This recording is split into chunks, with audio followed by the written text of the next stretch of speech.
नमस्कार, एस्ट्रो जीवन में आपका स्वागत है। अच्छे चंद्र के क्या लक्षण होते हैं, इस पर बात करेंगे। चंद्र किसी भी व्यक्ति के जीवन में कैसे काम कर रहा है, इसे दो तरीके से जाना जा सकता है।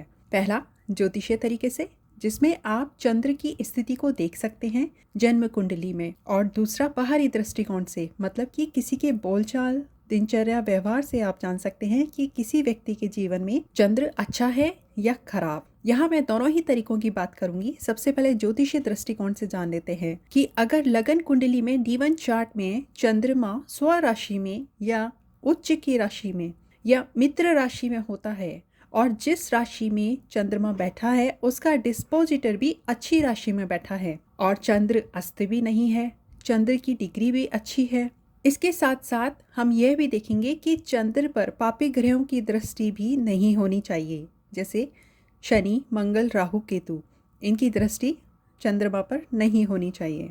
इसके साथ साथ हम D9 चार्ट को भी देखेंगे, नवमांश चार्ट को, जिसमें चंद्र की स्थिति बिल्कुल ऐसी ही होनी चाहिए जैसी लगन कुंडली में मैंने आपको बताई है। जब चंद्र की स्थिति ऐसी हो तो ऐसा चंद्रमा बहुत सारे सकारात्मक परिणामों को देने में सक्षम होता है। याद रहे कि एक अच्छे चंद्रमा के साथ साथ अच्छा लग्नेश और बुध की स्थिति को भी देखना चाहिए, क्योंकि किसी भी कुंडली में लग्नेश, चंद्रमा और बुध, ये तीनों मिलकर मानसिक और बौद्धिक गठन का निर्माण करते हैं। तो यहाँ पर मैंने आपको जन्म कुंडली के आधार पर बताया कि एक अच्छे चंद्रमा के क्या लक्षण होते हैं। अब आगे बात करते हैं कि बाहरी दृष्टिकोण से कैसे जानें कि चंद्रमा अच्छा है या खराब। तो आइए इस पर भी बात कर लेते हैं। ऐसे लोग जिनका चंद्रमा अच्छा होता है, उनका मानसिक गठन मजबूत होता है, माइंड हमेशा पॉजिटिविटी से भरा होता है। मन में अगर नकारात्मक विचार आते भी हैं तो वो ज़्यादा देर तक टिक नहीं पाते। इमोशनली बैलेंस होते हैं,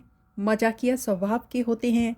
इनका सेंस ऑफ ह्यूमर भी अच्छा होता है। हालांकि सेंस ऑफ ह्यूमर के लिए बुद्ध भी बलवान होना जरूरी है। ज़्यादातर ऐसे लोगों के चेहरे पर एक छोटी सी स्माइल मिलेगी आपको, क्योंकि हमेशा मन इनका खुश रहता है ना, तो वो चेहरे पर भी दिखता है।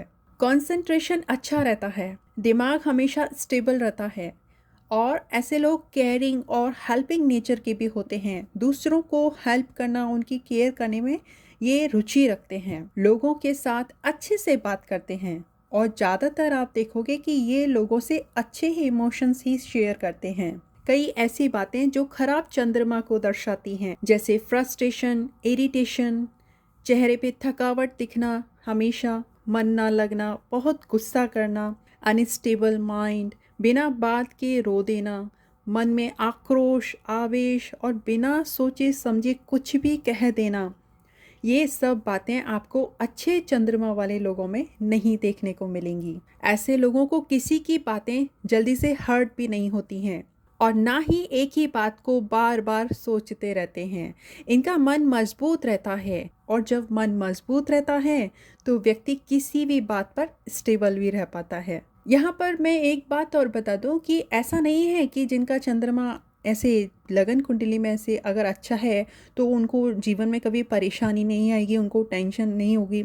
स्ट्रेस वहाँ भी बनेगा, लेकिन स्ट्रेस का जो लेवल है वो कितना जल्दी वो ख़त्म करने में सक्षम होते हैं, ये चंद्रमा की स्थिति पर डिपेंड करता है। कई लोगों को अपनी लाइफ में छोटी छोटी बातों को लेकर के ही स्ट्रेस हो जाता है, लेकिन यहाँ पर जब चंद्रमा की स्थिति अच्छी होती है तो ऐसे लोगों को छोटी छोटी बातों पर स्ट्रेस नहीं होता है। तो ये एक अच्छे चंद्रमा की निशानी होती है। इसके साथ साथ जिनका चंद्रमा अच्छा होता है उनके अपनी मदर से रिलेशन भी अच्छे होते हैं, और ऐसी बीमारियां जैसे डिप्रेशन, एंजाइटी, मानसिक परेशानियां, अज्ञात भय, ऐसी बीमारियों से इनका दूर दूर तक कोई नाता नहीं होता है। क्योंकि देखिए, जिनका चंद्रमा खराब होता है, पीड़ित होता है, कमज़ोर होता है, मानसिक रोग जल्दी लगते हैं। तो इस तरह से आप देख सकते हैं किसी भी व्यक्ति के जीवन में कि चंद्रमा किस तरह से काम कर रहा है, अच्छा है या खराब। तो ये मैंने आपको जानकारी दी एक अच्छे चंद्रमा के क्या लक्षण होते हैं। दीजिए मुझे इजाज़त। धन्यवाद।